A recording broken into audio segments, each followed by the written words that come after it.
मेरा एक रेस्टोरेंट था। हमेशा एक लड़की वहाँ आती जो मुझे पसंद आ गई थी। वो रोज़ाना मेरे होटल से फ्री में खाना खा जाती। एक दिन मैंने उसके पानी में नींद की गोली मिला दी। उसको होटल के कमरे में ले गए और उसको हरास किया। बाद में वो लड़की फिर ना मिली। फिर मेरी शादी हो गई, मगर जब घूंघट हटाया तो मेरी जान ही निकल गई। ये तो वही मैं गांव से शहर आया था। नौकरी की तलाश में मैं मारा मारा फिर रहा था। जब मुझे कोई नौकरी ना मिली तो मैंने अपने साथ लाया हुआ पैसा एक छोटे से होटल में डाल दिया। एक चाय के होटल से अपने काम का शुरू किया। भगवान ने मेरे काम में इतनी तरक्की और लाभ दी कि देखते ही देखते मेरे चाय का होटल एक अच्छे से रेस्टोरेंट में बदल गया। मेरी रेस्टोरेंट बहुत ज़्यादा चल रहा था। हर समय लोगों का भीड़ लगा हुआ रहता था। मैंने आज के ज़माने के लोगों को मुताबिक रेस्टोरेंट में छोटे छोटे से केबिन्स भी बना दिए थे, जहां लड़के लड़कियां मुलाकातें किया करती थी। केबिन्स के अंदर मैंने कैमरे भी लगाए हुए थे। रात में मज़े से बैठकर उनकी मुलाकातों का मंजर देखा करता था। कम उम्र लड़के लड़कियां सारी हदें पार करके जज्बात के रूप में बह रहे होते हैं, तो मैं भी सोचने लगता कि ये लोग कितनी बेवकूफ़ हैं। मैं हर रात अपने रेस्टोरेंट के केबिन्स के बहुत सारे वीडियोस देखा करता, जो अपनी ही ज़्यादा गंदी होती है। छोटे से केबिन में मोहब्बत के नाम पर वो सब कुछ होता जो मैंने कभी सोचा भी नहीं था। मैं अपने घर वालों से दूर अकेले ज़िंदगी गुजार रहा था और ऐसे में मेरे अंदर तन्हाई पलने लगी। इसलिए मैं इन वीडियोस के ज़रिए अपनी तन्हाई दूर कर लेता। कभी कभी मेरा भी दिल चाहता कि मुझे भी कोई ऐसा साथ मिल जाए, मैं अपनी तन्हाई को मिटाकर अपने जज्बात से बाहर निकल सकूं। लेकिन शायद मेरी किस्मत में किसी का साथ नहीं लिखा था। एक दिन उन जज्बात से चूर होकर मैंने ऐसा काम किया जो बयान भी नहीं किया जा सकता। मेरा रेस्टोरेंट लोगों से बहुत ज़्यादा भरा होता। ऐसे में एक लड़की रोज़ाना खाना खाने के लिए चली आती। वो भीड़ का फ़ायदा उठाकर हमेशा बिना पैसे दिए निकल जाती। पर ऐसा नहीं था कि मुझे ये बात मालूम नहीं थी, बल्कि मैं ये सोचकर उसे नज़रअंदाज कराया जाता कि मेरा काम बहुत अच्छा चल रहा है और किसी एक के पैसे ना देने से मुझे कोई फ़र्क नहीं पड़ता था। शायद वो कोई गरीब और मजबूर लड़की होगी जो मुझे पैसा नहीं देती थी। मेरे रेस्टोरेंट पर बहुत सारे वेटर भी काम कर रहे थे। मैं ज़्यादातर देखभाल का काम करता था, इसलिए मुझे ये बात मालूम था कि वो हमेशा वेटर का चकमा देकर निकल जाया करती है। वो खूबसूरत और हसीन लड़की थी। कुछ दिनों से मेरे अंदर इस कदर जज्बात पैदा हुए थे कि मैं इसे किसी और की नज़र से देखने लगा था। एक दिन जैसे ही वो रेस्टोरेंट में आकर बैठी, मैंने इसे कहा कि वो लास्ट केबिन में जाकर बैठे। मैं इसे वहीं खाना भिजवा देता हूँ। मेरी बात सुनकर वह हिचकिचा गई और कहने लगी, नहीं, इसकी ज़रूरत नहीं है, वो यहीं टेबल पर बैठकर खा लेगी। मैंने इससे कहा, मैं जानता हूँ कि वो बिना पैसे दिए खाना खाती है और मुझे इस बात पर कोई एतराज़ भी नहीं है। अगर वो केबिन में जाकर बैठ जाएगी तो मैं इससे अच्छा खाना ला कर दूंगा। हमेशा की तरह किसी को पता नहीं होगा कि उसने पैसा नहीं दिया है। मेरी बात सुनकर उसका चेहरा खिला उठा। वह खुशी खुशी केबिन में चली गई। उसे ज़्यादा खुश देखकर मेरे चेहरे पर भी मुस्कुराहट दौड़ गई। वो बहुत खूबसूरत थी, गोरी चिट्टी बड़ी बड़ी आंखों वाली हसीन सी लड़की जो शायद आज मेरे शिकार बनने जा रही थी। मैंने अच्छे से खाना निकाला, उसके पास ले गया। मैंने उससे कहा वो आराम से खाना खा सकती है। वो इतना सारा खाना देखकर बहुत खुश हो गई। ऐसे तेज़ी से खाने लगी जैसे बहुत दिनों से भूखी हो। मैंने खामोशी से उसके पानी में नींद की गोलियां मिला दी थी। मैंने उसे सबसे आखिरी केबिन में बैठाया, जहां से एक दरवाज़ा मेरे कमरे की तरफ खुलता था। मेरा कमरा रेस्टोरेंट के पीछे ही था। क्योंकि मैं अकेला था, इसलिए मैंने अपने रहने का इंतज़ाम भी रेस्टोरेंट के साथ ही कर लिया था। नींद की गोलियां मिला हुआ पानी पीकर वो कुछ ही देर में बेहोश हो गई। मैंने एक वेटर से कहा कि मैं केबिन के रास्ते अपने कमरे में किसी काम से जा रहा हूँ, इसलिए केबिन को भी अंदर से लॉक करके जा रहा हूँ। क्योंकि यहाँ बहुत ही भीड़ का समय था, इसलिए वेटर का अंदाज़ा नहीं हुआ कि इनके अंदर कोई है या नहीं। मैं केबिन में वापस आया। मैंने दरवाज़ा अंदर से लॉक कर दिया। फिर मैंने उस लड़की को वहाँ से उठाया और अपने कमरे में चला गया। मैंने होटल और कमरे के बीच का दरवाज़ा भी अच्छी तरह बंद कर दिया था। वो खूबसूरत लड़की अच्छी तरह बेहोश हो चुकी थी। अभी 16-17 साल ही की थी। उसके चेहरे पर मासूमियत छलक रही थी। एक लम्हे के लिए मुझे उस पर तरस आया, फिर मैंने उसे थपकी देकर सुला दिया, मगर अगले ही दम में शैतान फिर से हावी हो गया और उसकी खूबसूरती मुझे उसके तरफ करने लगे। फिर मैंने कुछ ना देखा और फौरन ही उसके वजूद से अपने आप को महकाने लगा। वह कितनी तेजी से गुजर रहा था मुझे एहसास नहीं हो रहा था। उसका साथ पाकर तो मैं दीवाना हो गया। मैं भगवान को भी भूल गया था जो ऊपर बैठे मुझे देख रहे थे। तनाई में शैतान मुझ पर पूरी तरह हावी हो चुका था। मैंने एक पल के लिए भी ये नहीं सोचा था कि वो किसी के घर की इज्जत है। एक दरिंदे के आगे वो मासूम सी लड़की शिकार हो चुकी थी। ये सब इस समय शुरू हुआ था जब पिछले कई साल से मैं लड़के लड़कियां का इसी तरह एक दूसरे के गुम देखता। तब मेरे अंदर भी जज्बात उठाने लगते और आज ये सब जो हो रहा था उन्हीं के जज्बात का नतीजा था। मैंने ये लड़की से अकेलेपन और गरीबी का फ़ायदा उठाकर उसकी इज्जत को पूरी तरह लूट लिया। मगर यही नहीं, मैंने उसकी बहुत सारी फ़ोटो भी बना डाली। 2 घंटे बाद जब उसे होश आया तो वो खुद ही को अंदर कमरे में पाकर खौफज़दा हो गई। वो फटी फटी निगाहों से कभी खुद को देखती तो कभी मेरी तरफ देखती। उसने जल्दी से खुद को ढक लिया और अपने खो जाने का एहसास से बुरी तरह रो रही थी। जब मुझे लगा कि वो शोर मचाकर सबको इकट्ठा करने लगेगी तो मैंने उसके मुंह पर पट्टी बांध दी, उसकी आवाज़ को उसके पास में ही गुम कर दिया था। मैं थोड़ी देर उसके सामने बैठा रहा। वो रोती रही, मुझसे मिन्नती करती रही कि मैं उसको जाने दूं, पर मैं ये सोचकर डर रहा था कि वो बाहर जाकर लोगों को कुछ बता ना दे। मैंने उसे खूब डराया, धमकाया और कहा कि मैं चाहूँ तो उसे जलील और रुस्वा कर सकता हूँ, जमाने भर में बदनाम भी कर सकता हूँ। ये सुनकर उसे रोने की शिद्दत बढ़ गई। मैंने उसे पकड़कर उठाया और खुद ही से खामोश करवाने का कहा। उस बेचारी में तो हिम्मत ही नहीं थी कि वो बाहर का रास्ता लेती। वो पूरी तरह से लाचार थी। बहुत ही अच्छी लड़की होगी, तकलीफ उसके चेहरे पर नजर आ रही थी। मैं अभी भी उसे घर नहीं जाने दे रहा था, पर मुझे रेस्टोरेंट छोड़कर कमरे में आए हुए बहुत समय गुजरा था। मजबूरन मैंने उसे दूसरी तरह से अपने कमरे में बाहर निकाला और खुद वापस रेस्टोरेंट चला गया। वह सिसकती हुई अपनी बर्बाद का मातम मनाते हुए चली गई थी। उसके अंदर तो इतना हौसला भी नहीं बचा था कि वो मुझसे मेरे किए का हिसाब मांग सकती। मेरे अंदर जो इतने दिनों से आग भड़क रही थी, अब वो पाप के आंसू में बदल चुकी थी। मैं होटल में आकर वापस अपने कामों में लग गया था। किसी को भी कुछ पता नहीं चला था। सारा दिन अपने कामों से खाली होकर जब मैं अपने कमरे में पहुंचा तो फिर से वही ख्यालात मेरे दिमाग में आने लगे।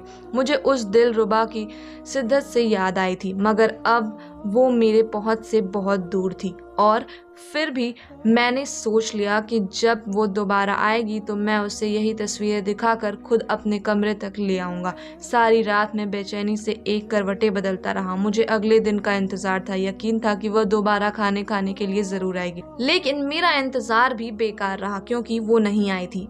एक अजीब सी बेचैनी ने मुझे घेर लिया था। मैं शाम तक उसका इंतज़ार करता रहा, पर उसे ना आना था। वो ना आई। दिन तेज़ी से गुजरने लगे, लेकिन वो लड़की दोबारा मेरे होटल नहीं आई। मैं उसकी फोटो देखकर ही दिल बहला रहा था। होटल में रोज कम उम्र जोड़े आते, उनके वीडियोस भी मेरे अंदर ख्वाहिशें पैदा कर देती। मेरा रेस्टोरेंट बहुत अच्छा चल रहा था। मेरे घर वाले को मेरी शादी की फिक्र सताने लगी। मम्मी गांव से शहर आ गई। अब वो मेरी शादी करके ही वापस जाने का इरादा रखती थी। मेरी मम्मी ने मुझसे पूछा कि तुझे कैसी लड़की में शादी करनी है। मैं क्योंकि गाँव वाला था इसीलिए मुझे एक इज्जतदार लड़की चाहिए थी। मैंने मम्मी को साफ साफ कह दिया कि वो मेरी शादी एक शरीफ और इज्जतदार लड़की से करे। मम्मी ने पूछा कि अगर तुझे कोई लड़की पसंद है तो तू बता दे, मैं तेरी शादी उसी से करा दूंगा। पल भर के लिए मेरी आंखों में उस लड़की का सपना लहराया, लेकिन मैं एक ऐसी लड़की से शादी नहीं कर सकता जो शादी से पहले ही अपनी इज्जत बर्बाद कर चुकी थी। मेरे अलावा भी ना जाने कितने मर्दों से उसकी बेबसी भरपूर फायदा उठाया था। मैंने मम्मी से कह दिया कि आप अच्छे से देखभाल कर किसी शरीफ लड़की से मेरा रिश्ता तय कर दे। अगले 2 दिन में ही माँ ने मुझे बताया कि उन्होंने मेरा रिश्ता तय कर दिया है। मैं हैरान था कि मम्मी को शहर में आए 4 दिन भी नहीं गुजरे और इन्हें शहर में लड़की भी मिल गई। मम्मी कहने लगी, बहुत ही नेक और शरीफ लड़की इन्होंने मेरे लिए देखा है। वो लोग गरीब हैं पर शरीफ हैं। उनके जैसा कोई नहीं। मम्मी ने बताया वो मेरे पीछे बाजार जाने के लिए निकली थी जब इनकी मुलाकात उस लड़की से हुई। उस लड़की ने माँ को रोड पार करवाने के लिए सहारा दिया। माँ ने इतनी ही देर में उसके बारे में काफ़ी सारी मालूमात हासिल कर दी थी। मैंने मम्मी से कहा, मैं ऐसे कैसे किसी दूसरे लड़की से शादी कर लेता? मैं पहले खुद इन लोगों से मुलाकात करूँगा। ये शहर है, गाँव नहीं। यहाँ के लोग इतने नेक और शरीफ नहीं होते। मम्मी ने अगले ही दिन सब लोगों से बात की, मुझे मिलवाने उनके घर ले गए।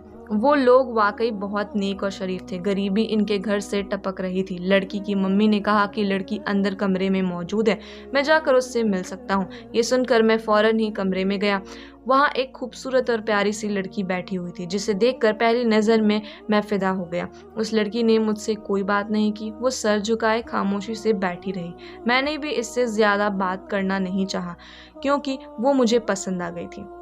मैं वापस बाहर आ गया। मैंने मम्मी को शादी के लिए राज़मंदी का इशारा कर दिया। लड़की के घर वालों ने कहा वो जल्दी से शादी करना चाहते हैं। मैंने कहा कि ठीक है, इसी हफ्ते में ये शादी कर लेते हैं क्योंकि मम्मी को भी गांव वापस जाना है।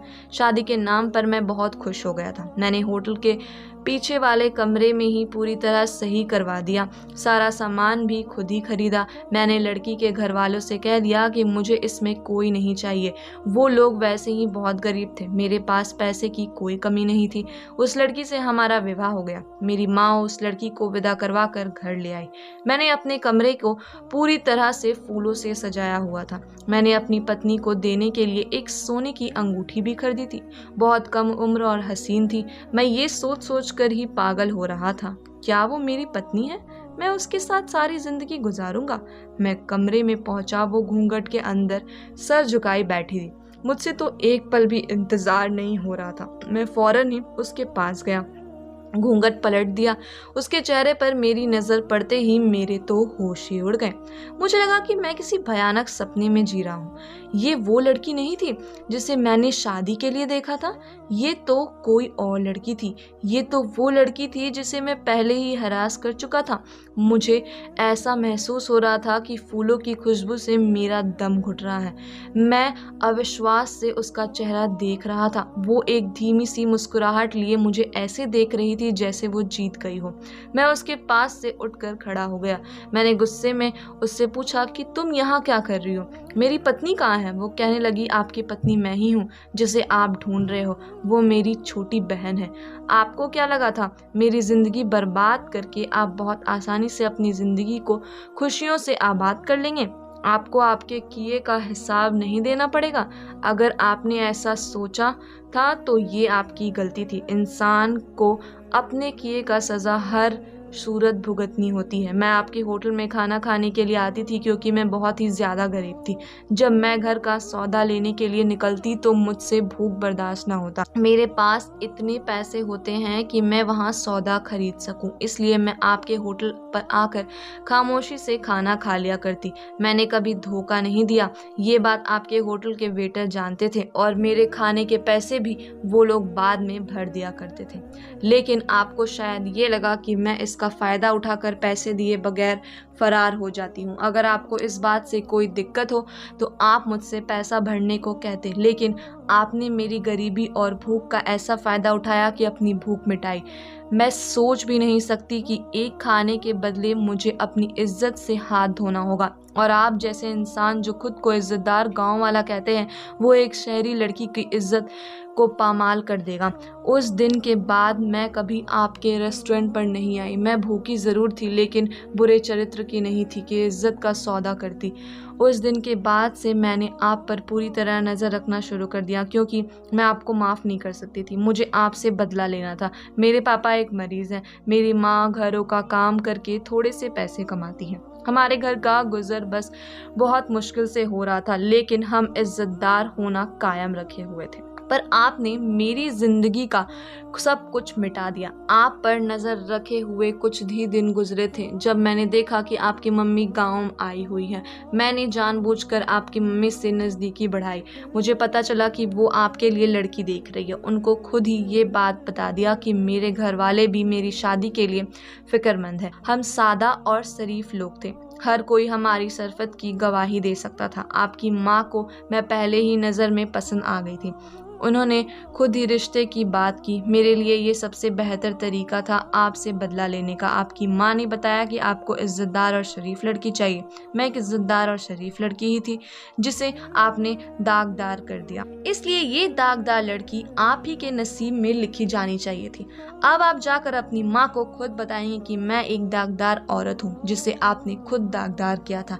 उसकी बात सुनकर तो मैं हक्का बक्का रह गया। मैं अपनी मम्मी को कैसे बता सकता था कि मैंने एक लड़की की इज्जत पर हमला किया, उसे बर्बाद किया। ये सोचकर ही मेरी रूह कांप उठी थी कि मेरी माँ को मेरी हकीकत का पता चला तो वो मुझे मरते दम तक माफ़ नहीं करेंगे। मैंने अपनी पत्नी से कहा कि ये बात मेरी माँ को ये ना बताए। कहने लगी, ज़िंदगी भर आपको ये रिश्ता निभाना होगा, क्योंकि उसमें इतनी हिम्मत नहीं है कि वो अपना लुटा पिटा वजूद किसी और के हवाले करे।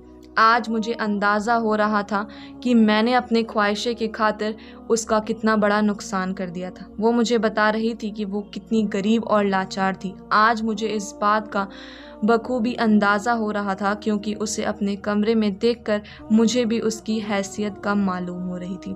मैंने उससे माफ़ी मांगी। वो कह रही थी कि वो ज़िंदगी भर मुझे माफ़ नहीं कर सकती, पर मेरे साथ रहना उसकी मजबूरी है, क्योंकि वो इसी तरह मुझसे बदला ले सकती है।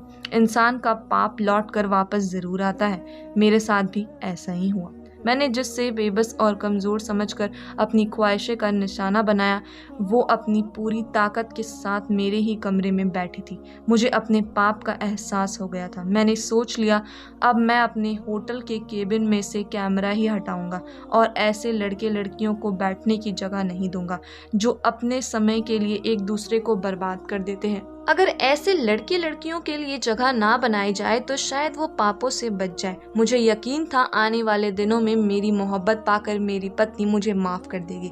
उसका हसीन रूप पहले के जैसा ही खूबसूरत था, लेकिन अब उसे देखकर मेरी नज़र खुद झुक जाया करती थी। धन्यवाद दोस्तों।